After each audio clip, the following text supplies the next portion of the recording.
Bukan kerja keras, ini alasan sebenarnya orang kaya semakin kaya. Pernahkah kamu bertanya-tanya, kenapa orang kaya semakin kaya sementara orang biasa justru semakin sulit bertahan hidup? Apakah mereka hanya lebih rajin atau ada sistem tersembunyi yang membuat permainan ini selalu berpihak pada mereka? Hari ini, kita akan bongkar rahasia yang jarang diceritakan. Sebuah sistem yang membuat kekayaan hanya berputar di tangan segelintir orang. Kita diajarkan sejak kecil bahwa kerja keras adalah kunci kesuksesan.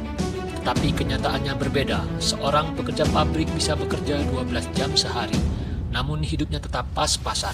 Sementara seorang investor bisa tidur nyenyak dan uangnya tetap bertambah. Inilah ilusi kesempatan yang sama. Dunia modern tidak lagi menilai kerja keras dengan hasil yang sepadan. Yang dihargai adalah bagaimana kita memanfaatkan sistem. Apa sebenarnya rahasia orang kaya? Jawabannya, mereka tahu cara bermain dengan sistem investasi. Sementara pekerja hanya mengandalkan gaji bulanan, orang kaya membiarkan asetnya bekerja 24 jam. Bahkan ketika mereka tidur. Inilah yang membuat perbedaan semakin besar.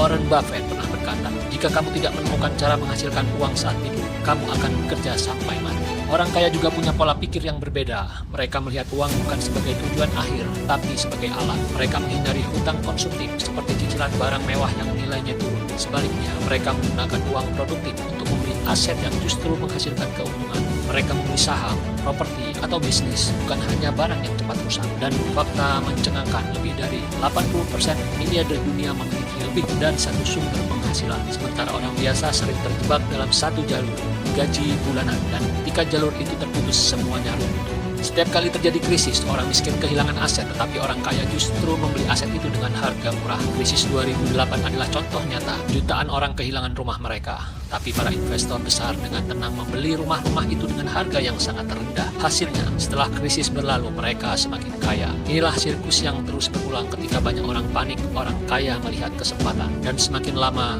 jurang kekayaan ini melebar seakan mustahil dijembatani. Jadi, kenapa orang kaya semakin kaya? Bukan hanya karena mereka lebih pintar atau lebih rajin, tapi karena mereka bermain dengan aturan yang berbeda. Aturan yang tidak pernah diajarkan di sekolah. Aturan yang hanya diketahui oleh mereka yang berani mencari tahu. Namun kabar baiknya adalah, aturan itu bisa dipelajari. Pertanyaannya, apakah kamu berani mulai mempelajarinya atau tetap menjadi pion dalam permainan ini? Menurutmu, adilkah sistem ini? Tulis pendapatmu di kolom komentar. Dan jangan lupa subscribe karena masih banyak rahasia ekonomi yang akan kita bongkar bersama.